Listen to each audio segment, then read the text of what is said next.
proportional response. Book 1. Chapter 21, Part 12. Adrenaline and Patience. Raised Admiral Thrush. Wimmerson smoothed the downy feathers on his head, then locked his helm into place, as protocol on Confederated military ships demanded. He let his suit run its standard checks, then lifted the visor and retuned his gaze to the holographic plot which dominated his flag bridge. The Zoltans had managed to give him one surprise as the hours counted down. Their main fleet did not react in the slightest when they figured out that he'd split off a task force to deal with the ships they'd sent to hunt the human civilians hurling rocks at their ships. Seeing the moment the Zoltans realized he'd done so had been simple. The ships sent to stop the miners had fired up their singularities and started trying to run back to the main fleet with everything they had. Those ships had no chance of survival at that point, of course. His people had executed their maneuvers perfectly, and the only choices left to their targets had been narrowed to fight and die now or run, and die a few minutes later. They chose to run, which didn't surprise him, but the actions of the rest of the fleet did. The Zoltan commander did nothing. This caused the Admiral a small bit of concern. He chewed on the hard tip of the beak portion of his upper lip as he considered the plot. That is one of the most cold-blooded moves I have ever seen in some time. That Zoltan commander could send some of his own faster ships off and give at least part of that task force a running chance of escape, and to punish my task force. It would leave his main force a little weaker, yes, but would stand a chance of working to his advantage if I sent ships of my own to protect my attackers. Instead, he hangs his men out to dry and keeps coming at us. The move made a certain amount of tactical sense, but so did the other option. I don't like it when the opposition doesn't make sense. He had worried about some sort of trick up the enemy's sleeve, but they had none. The enemy ships scattered in an undisciplined panic, allowing First Flight to pick them off individually without taking any appreciable damage. The Admiral shook his head. The delay of my first flight makes some sense for the Zoltans if we are planning to take the planet, I guess. Still, not a wise move. He let a hard grin spread on his face. I will enjoy making them pay for it. Then the boredom ended and the terror set in. The Admiral watched the timer count down to the moment they expected the Zoltans to start firing. Second Flight had separated from his Overwatch flight some time ago and rode several light minutes in front of him now. When the timer reached approximately -15 minutes, the Zoltans started firing. Good. They still haven't figured out we have FTL sensors in this system. This is going to be almost too easy. A new timer came up on the plot the instant the enemy fired. This one showed a countdown until the first ordnance reached Second Flight, but one look at the vectors told him that the entire salvo hadn't the slightest chance of hitting his fleet. He sighed and checked the computer's recommended course, then looked at the Zoltan fleet's movements. Slightly concerned, pings began to come in from his ship captains, who wanted to make sure they steered clear of the incoming fire, so he did some calculations in his head and then hit the button to broadcast his voice to all captains. Stay your course. Focus your plot on the enemy fleet. They will maneuver to approximately the heading I am placing on the fleet plot in approximately 5. The vectors for the enemy fleet made an abrupt change as their entire formation made a sharp lateral move. He heard his second chuckle softly. That would put them in an excellent position to drop hell on us before we had the chance to do much to them. If we had followed the course the computer recommended, it also puts them in a somewhat disadvantaged position for where we are actually going to be. Wimmerson smiled at the man but spoke into his comms. There you have it, captains. The enemy doesn't know we have sensor buoys in the system and think that we won't see their fire nor their maneuver until it is too late and our reaction to that salvo has already driven Second Flight directly into their teeth while leaving Overwatch dangerously exposed. What we are going to do instead is this. He paused to draw a line through the plot, one which took them through the tail end of the enemy salvo. His board lit up with requests to speak, but several other captains sent a simple acknowledgement of orders. How much attitude can be displayed in such innocuous little lights? he muttered to himself as he continued. Yes, some ships are going to have their shields severely depleted. Those ships will fall back and take up positions with Overwatch.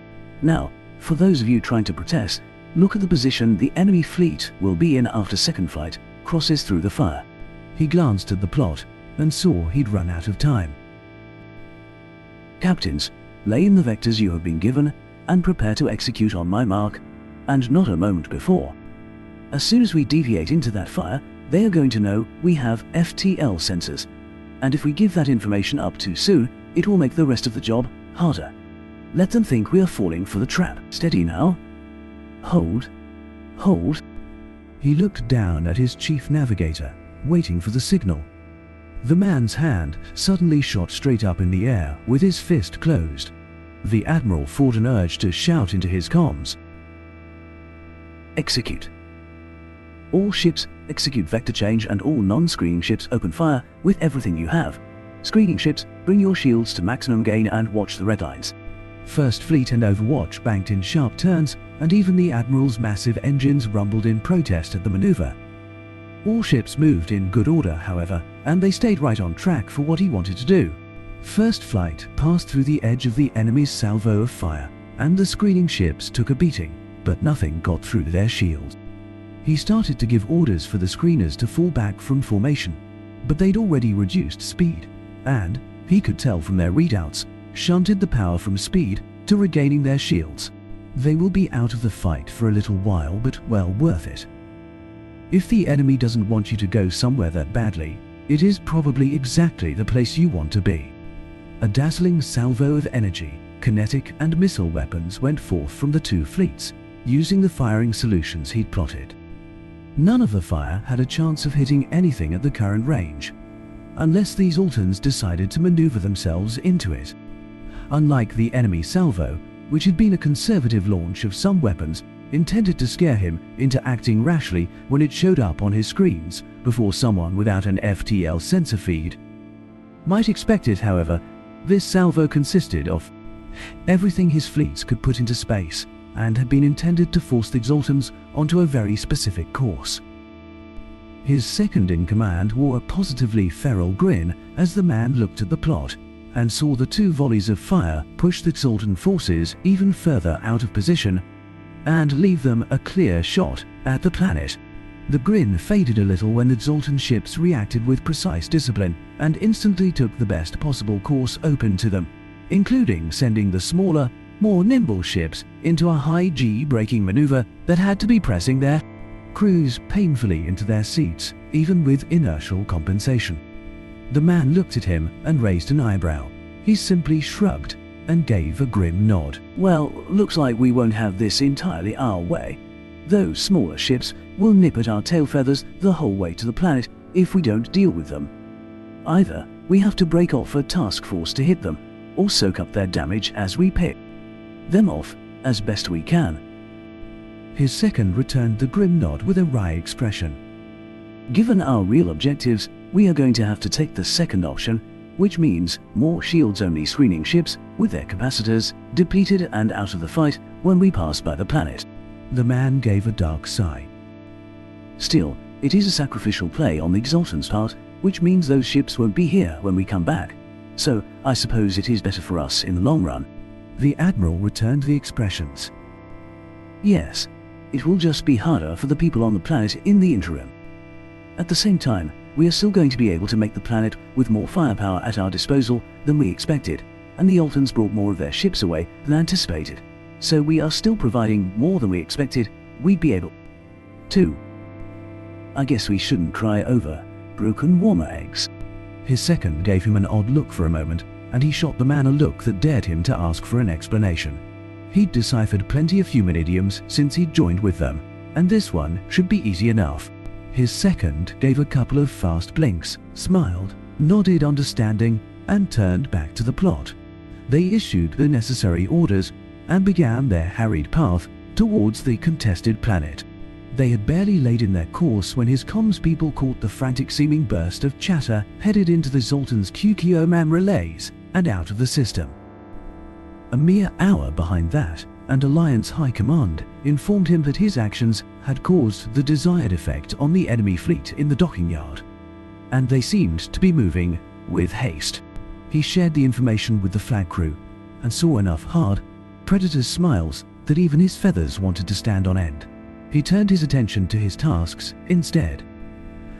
The running fight to the planet wore on everyone's nerves, but the occasional explosion, or just limping off, of a Sultan corvette or frigate always brought a cheer. The evasive maneuvers forced on them by the pursuing ships slowed their progress a little, but not enough to let the enemy catch up. First Flight had taken a path to join them on their way out of the system, and been instructed to make sure they had fresh crews, weapons and shields ready to go when it came time to give Second Flight and Overwatch some relief. Engagements at this range felt almost like a video game. Even lightspeed weapons had a few seconds to travel, and sensor buoys with QKOM instant data feeds gave ships on both sides the ability to dodge individual incoming fire. So, the trick became sending out waves and patterns of fire designed to force your opponent to take enough hits that they either exploded or had to drop out of the chase. Even with the best patterns of fire, however, space continued to be vast, and scoring a telling blow required your enemy to make a mistake.